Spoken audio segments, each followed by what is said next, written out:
I am Colin Byrne, soigneur to Conor Mcgregor, also one of the primary conditioning coaches for McGregor Fast, was cornerman at the Cowboy fight, and I also run and own Shinobi Academy here in Lagos, Portugal.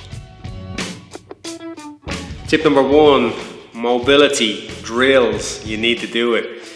Something I've always avoided. Never like to do it. I never like to warm up. I always wear lots of clothes so I'm already warm. I always start off with a good training partner, and I always start off slow. Recently, I've started to do other things in order to force myself into doing more mobility. I started to do yoga. I found yin yoga, hot yoga, Bikram yoga the best. I also found bouldering excellent because you need a mobility to hang, to lift up your hips.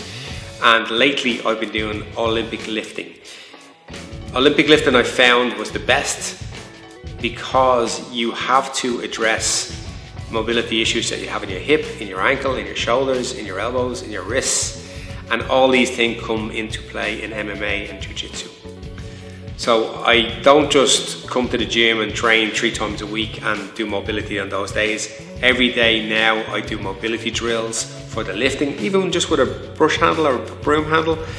But I found if you're like me and you try to avoid doing mobility or stretching, find something that makes you do it. Find good training partners.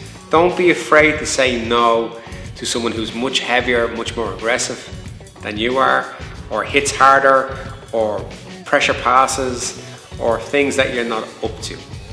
I try to, when I do jiu-jitsu, roll with people who are very technical, and I don't have any problem saying to somebody, you're okay, I'll skip this one. Or if you don't want to be rude, you can just say, I'm rolling with this guy next.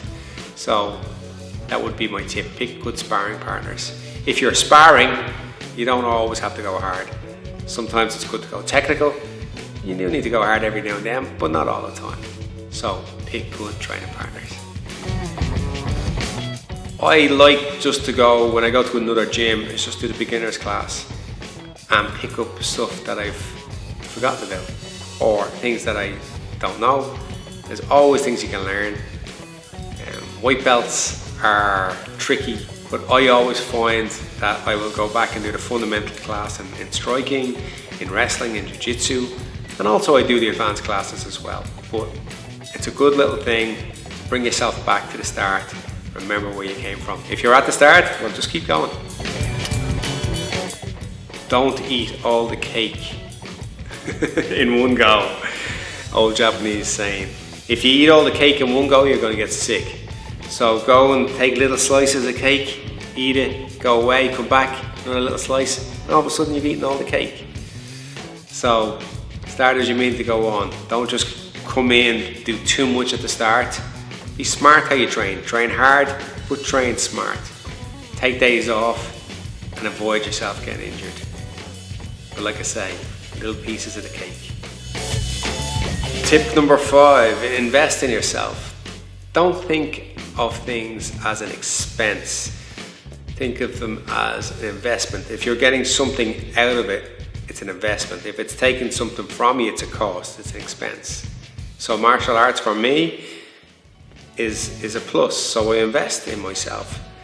Invest in doing a private. You'll do very well if you do private lessons. Not all the time, but if you see someone coming in, good tip for me would be if there's someone coming on a seminar, try and get them for a private.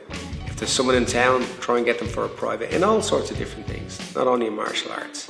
Stuff that will advance your martial arts. Do a dance class. Equipment. I bought these gloves in Thailand in 2007. Great glove, still going.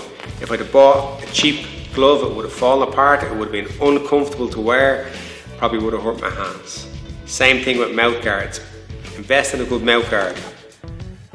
Safe Jaws ones, great. Comes with a little mould. You do it at home, stick it in. Got the logo, McGregor Fast on it.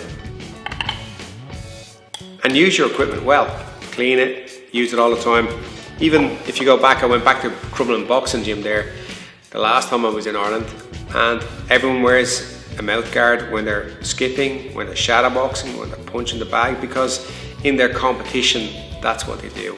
And if you have a badly fitted mouthpiece, you're going to struggle. If you've badly fitted gloves, you're going to struggle. If you've badly fitted headgear, you're going to struggle. So invest in yourself.